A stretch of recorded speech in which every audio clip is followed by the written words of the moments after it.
नमस्कार दोस्तों, स्वागत है आपका अपने चैनल में। आज की यह पवित्र कथा है सुख शांति और संतोष देने वाली देवी की। यह कथा संतोषी माता की है। क्या आप जानते हैं, सिर्फ 16 शुक्रवार का यह व्रत आपकी किस्मत बदल सकता है।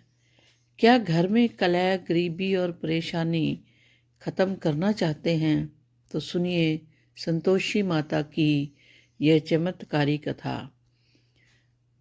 एक बुढ़िया थी, उसके 7 बेटे थे। 6 कमाने वाले थे जबकि एक निकम्मा था। बुढ़िया 6 बेटों की रसोई बनाती, भोजन कराती और उनसे जो कुछ झूठन बचती वह 7वें को दे देती। एक दिन वह पत्नी से बोला, देखो मेरी माँ को मुझ पर कितना प्रेम है। वह बोली, क्यों नहीं, सबका जूठा जो तुमको खिलाती है। वह बोला, ऐसा नहीं हो सकता है, मैं जब तक आंखों से ना देख लूं। तू मान नहीं सकता, बहू हंसकर बोली, देख लोग तब तो मानोगे। कुछ दिन बाद त्योहार आया। घर में 7 प्रकार के भोजन और चूरमे के लड्डू बने। वह जांचने के लिए सिर दुखने का बहाना कर पतला वस्त्र सिर पर ओढ़कर सोई घर में सो गया। वह कपड़े से सब देखता रहा। 6 भाई भोजन करने आए। उसने देखा माँ ने उनके लिए सुंदर आसन बिछा, नाना प्रकार की रसोई परोसी और आग्रह करके उन्हें जमाया। यह देखता रहा। 6 भोजन करके उठे, तब माँ ने उनकी जूठी थालियों में से लड्डुओं के टुकड़े उठाकर एक लड्डू बनाया। जूठन साफ कर बुढ़िया ने उसे पुकारा, बेटा 6 भाई भोजन कर गए, अब तू ही बाकी है, उठ, तू कब खाएगा। वह कहने लगा, माँ मुझे भोजन नहीं करना, मैं अब परदेश जा रहा हूँ। तो माँ ने कहा, कल जाता है तो आज चला जा। वह बोला, आज ही जा रहा हूँ। यह कहकर वह घर से निकल गया। 7वें बेटे का परदेश जाना। चलते समय पत्नी की याद आ गई। वह गौशाला में कंडे थाप रही थी। वहां जाकर बोला, हम जावे परदेश, आवेंगे कुछ काल, तुम रहियो संतोष से, धर्म अपनो पाल। वह बोली, जाओ पिया आनंद से, हमारो सोच हटाए, राम भरोसे हम रहें, ईश्वर तुम्हें सहाय। 2 निशानी आपन देख धरू मैं धीर, सुध मत हमारी बिसारियो, राखियो मन गंभीर। वह बोला, मेरे पास तो कुछ नहीं है, वह यह अंगूठी है सो ले लो, अपनी कुछ निशानी मुझे दे दो। वह बोली, मेरे पास क्या है, यह गोबर भरा हाथ है। यह कहकर उसकी पीठ पर गोबर के हाथ की थाप मार दी। वह चल दिया। चलते चलते दूर देश पहुंचा। परदेश में नौकरी। वहां एक साहूकार की दुकान थी। वहां जाकर कहने लगा, भाई मुझे नौकरी पर रख लो। साहूकार को जरूरत थी। वह बोला, जा रहा है। लड़के ने पूछा, तनख्वाह क्या दोगे। साहूकार ने कहा, काम देख कर दाम मिलेंगे। साहूकार की नौकरी मिली। वह सुबह 7 से 10 बजे तक नौकरी पे जाने लगा। कुछ दिन में दुकान का सारा लेन देन, हिसाब किताब, ग्राहकों को माल बेचना, सारा काम करने लगा। साहूकार के साथ 8 नौकर थे। वे सब चक्कर खाने लगे। यह तो बहुत होशियार बन गया है। सेठ ने भी काम देखा और 3 महीने में ही उसे आधे मुनाफे का हिस्सेदार बना लिया। वह कुछ वर्ष में ही नामी सेठ बन गया और मालिक सारा कारोबार उस पर। इधर उसकी पत्नी को उसकी सास बहुत दुखी करने लगे। सारी गृहस्थी का काम करा के उसे लकड़ी लेने जंगल में भेजते। इसी बीच घर के आटे से जो भूसी निकलती, उसकी रोटी बनाकर रख दी जाती और फूटे नारियल की नरेली में पानी। एक दिन वह लकड़ी लेने जा रही थी। रास्ते में बहुत सी स्त्रियां संतोषी माता का व्रत करती दिखाई दी।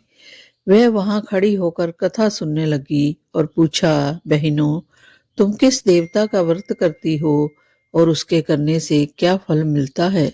यदि तुम इस व्रत का विधान मुझे समझाकर कहोगे तो मैं तुम्हारा बड़ा एहसान मानूंगी। तभी उनमें से एक स्त्री बोली, सुनो, यह संतोषी माता का व्रत है। इसके करने से निर्धनता, दरिद्रता का नाश होता है और जो कुछ मन में कामना हो वह संतोषी माता की कृपा से पूरी होती है। तब उसने उसे व्रत की विधि पूछी।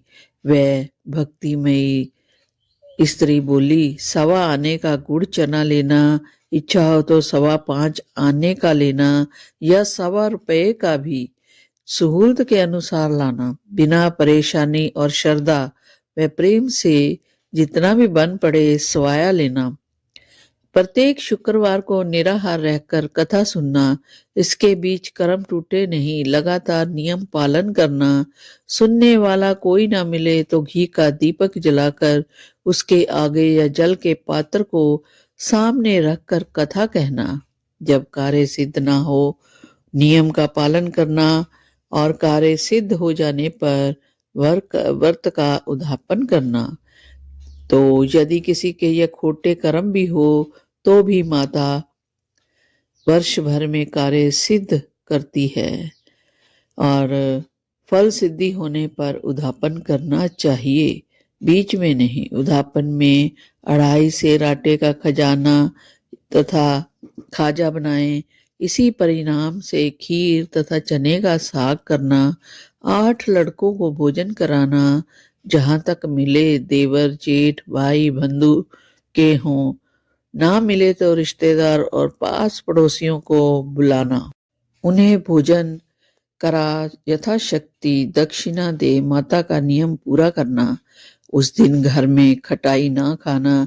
यह सुन बुढ़िया के लड़के की बहू चल दी। रास्ते में लकड़ी के बोझ को बेच पर रख दिया और पैसों से गुड़ चना ले माता के व्रत की तैयारी कर आगे चली और सामने मंदिर देखकर पूछने लगी, यदि यह मंदिर किसका है? यह सब कहने लगे, संतोषी माता का मंदिर है। यह सुनकर माता के मंदिर में जाकर चरणों में लौटने लगी, दीन ही विनती करने लगी, माँ मैं निपट अज्ञानी हूँ, व्रत के कुछ भी नियम नहीं जान सकती, मैं दुखी हूँ। हे माता जगत जननी, मेरी दुख दूर करना, मैं तेरी शरण में हूँ। माता को दया आई। एक शुक्रवार बीता कि दूसरे को उसके पति का पत्र आया और तीसरे शुक्रवार को उसका भेजा हुआ पैसा भी आ पहुंचा। यह देख जेठ जेठानी मुंह सिकोड़ने लगे, लड़के ताने देने लगे, काकी के पास पत्र आने लगा, रुपया आने लगा, अब तो काकी भी की खातिरदारी बढ़ेगी। बेचारी सरलता से कहती, भैया कागज आवे रुपया आवे, हम सब के लिए अच्छा है। ऐसा कहकर आंखों में आंसू भरकर संतोषी माता के मंदिर में आकर मातेश्वरी के चरणों में गिरकर रोने लगी। माँ मैंने तुमसे पैसा कब मांगा है? मुझे पैसे से क्या काम है? मुझे तो अपना सुहाग से काम है। मैं तो अपने स्वामी के दर्शन मांगती हूँ। तब माता ने प्रसन्न होकर कहा, जा बेटी तेरी स्वामिनी आएगी। यह सुनकर खुशी से बावली होकर घर में जाकर काम करने लगी। अब संतोषी माँ विचार करने लगी, इस भोली पुत्री को मैंने यह तो कह दिया कि तेरा पति आएगा, लेकिन कैसे? वह तो इसे स्वप्न में भी याद नहीं करता। उसे याद दिलाने को मुझे ही जाना पड़ेगा।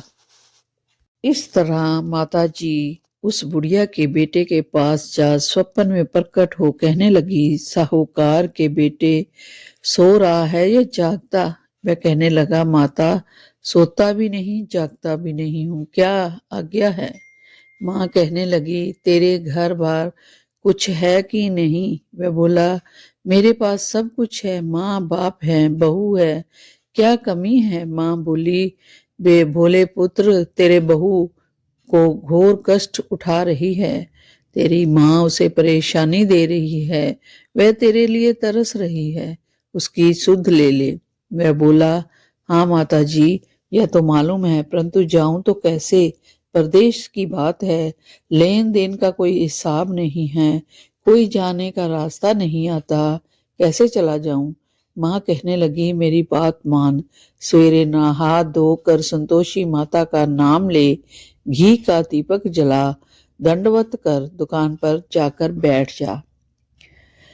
देखते देखते सारा लेन देन चुकता हो गया, जमा माल बिक गया, सांझ होते होते धन का भारी ढेर लग गया।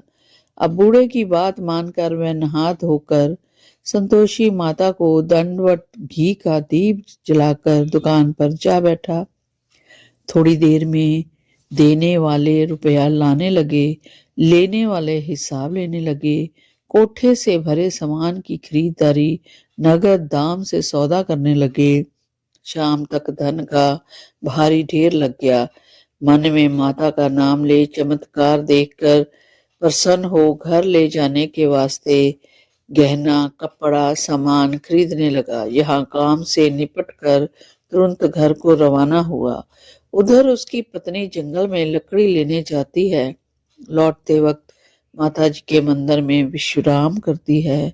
वह तो उसके प्रतिदिन रुकने का जो स्थान ठहरा, धूल उड़ती देख वह माता से पूछती है, हे माता, यह धूल कैसी उड़ रही है? माता कहती है, हे पुत्री, तेरा पति आ रहा है। अब तू ऐसा कर, लकड़ियों के 3 बोझ बना ले, एक नदी के किनारे रख और दूसरा मेरे मंदिर पर, वह तीसरा अपने सिर पर। तेरे पति को लकड़ियों का गट्ठर देख मोह पैदा होगा। यहाँ रुकेगा, नाश्ता पानी खाकर माँ से मिलने जाएगा। अब तू लकड़ियों का बोझ उठाकर जाना और चौक में गट्ठर डालकर जोर से आवाज लगाना, लो सासू जी, लकड़ियों का गट्ठर ले लो, भूसी की रोटी दे दो, नारियल के कोपड़े में पानी दे दो, आज मेहमान कौन आया है। माता जी से बहुत अच्छा कहकर वह प्रसन्न मन से लकड़ियों के 3 गट्ठर बनाए, एक नदी के किनारे और एक माता जी के मंदिर में रखा। इतने में मुसाफिर आ पहुंचा। सूखी लकड़ी देख उसकी इच्छा उत्पन्न हुई कि हम यहीं विश्राम करें और भोजन बनाकर खा पीकर गांव जाएं। इस तरह रुक रुक कर भोजन बनाया, विश्राम करके गांव को गया। सबसे प्रेम से मिला। उसी समय सिर पर लकड़ी का गट्ठर लिए वह उतावली सी आती है। लकड़ियों का भारी बोझ आंगन में डालकर जोर से 3 आवाजें देती है, लो सासू जी, लकड़ियों का गट्ठर ले लो, भूसी की रोटी दे दो, आज मेहमान कौन आया है। यह सुनकर उसकी सास बाहर आकर अपने दिए हुए कष्टों को भुलाने हेतु कहती है, बहू ऐसा क्यों कह रही है? तेरा मालक ही तो आया है, आ बैठ, मीठा भात उसकी आवाज भोजन कर, कपड़े पहन, अंगूठी देखकर व्याकुल हो जाता है। माँ से पूछता है, माँ ये कौन है? माँ बोली, बेटा ये तेरी बहू है। जब से तू गया है तब से सारे गांव में भटकती फिरती है, घर का काम काज कुछ करती नहीं, 4 पैर आकर खा जाती है। वह बोला, ठीक है माँ, मैंने इसे भी देखा और तुम्हें भी। अब तुझे घर की ताली उसे दे दे, उसमें रहूंगा। माँ बोली, ठीक है, जैसे तेरी मर्जी। अब तो दूसरे मकान की 3री मंजिल का कमरा खोल, सारा सामान जमाया। एक दिन में राजा के महल जैसा ठाठ बाट बन गया। अब क्या था, बहू सुख भूखने लगी। इतने में शुक्रवार का व्रत आया। उसने पति से कहा, मुझे संतोषी माता के व्रत का उद्यापन करना है। पति बोला, खुशी से कर लो। यह उद्यापन की तैयारी करने लगी। जेठानी के लड़कों को भोजन के लिए कहने लगी। उन्होंने मंजूर किया और परंतु पीछे से जेठानी ने अपने बच्चों को सिखाया, देखो भोजन के समय खटाई मांगना, जिससे उनका उद्यापन पूरा ना हो। लड़के जीमने आए, खीर खाना पेट भर खाया, परंतु बाद में खाते ही कहने लगे, हमें खटाई दो, खीर खाना हमको नहीं भाता। देखकर अरुचि होती है। यह कहने लगी, भाई खटाई किसी को नहीं दी जाएगी, यह संतोषी माता का प्रसाद है। लड़के उठकर खड़े हो गए और बोले, पैसा लाओ। भोली बहू कुछ नहीं जानती थी, उन्हें पैसे दे दिए। लड़के उसी समय उठकर इमली खटाई ले खाने लगे। यह देखकर बहू पर माताजी ने कोप किया। राजा के दूत उसके पति को पकड़कर ले गए। जेठ जेठानी मन ही मन वचन करने लगे, लूट लूट कर धन इकट्ठा कर लाया है, अब सब मालूम पड़ जाएगा, जब जेल की मार पड़ेगी। बहू से यह सहन नहीं हुआ। रोती हुई माताजी के मंदिर में गई, कहने लगी, हे माता, तुमने क्या किया? हंसा कर अब भक्तों को रुलाने लगी। माता बोली, बेटी, तूने उद्यापन कर मेरे व्रत को भंग किया है। वह कहने लगी, माता, मैंने कुछ अपराध किया है? मैंने तो भूल से लड़कों को पैसे दे दिए, मुझे क्षमा कर दो, मैं तुम्हारा उद्यापन करूंगी। माँ बोली, मत करना। अब भूल, वह कहती है, अब भूल नहीं होगी, अब बताओ वो कैसे आवेंगे? माँ बोली, जा पुत्री, तेरा पति तुझे रास्ते में आता मिलेगा। वह निकली, राह में पति आता मिला। वह पूछी, कहाँ गए थे? वह कहने लगा, इतना धन जो कमाया है उसका टैक्स राजा ने मांगा था, वह भरने गया था। वह प्रसन्न हो बोली, भला हुआ, अब घर चलो। कुछ दिन बाद फिर शुक्रवार आया। वह बोली, मुझे माता का उद्यापन करना है। पति ने कहा, करो। बहू फिर जेठ के लड़के को भोजन करने को कहने लगी। जेठानी एक दो बातें सुनाई और सब लड़कों को सिखाने लगी, तुम सब लोग पहले ही खटाई मांगना।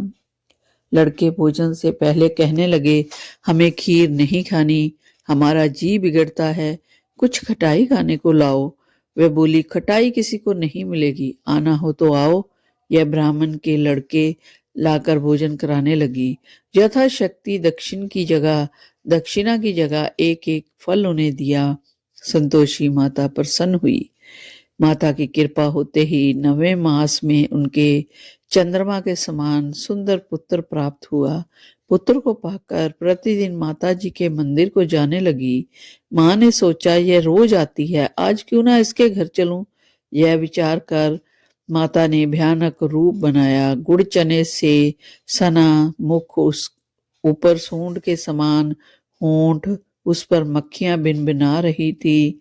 दहली पर पैर रखते ही उसकी सास चिल्लाई, देखो रे, कोई चुड़ैल डाकन आई है, लड़कों इसे भगा दो, नहीं तो किसी को खा जाएगी।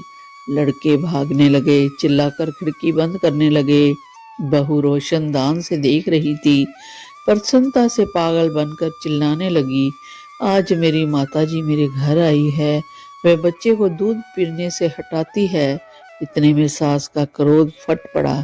वह बोली, क्या उतावली हुई है, बच्चे को पटक दिया। इतने में माँ के प्रताप से लड़के ही लड़के नजर आने लगे। वह बोली, माँ, मैं जिसका व्रत करती हूँ यह संतोषी माता है।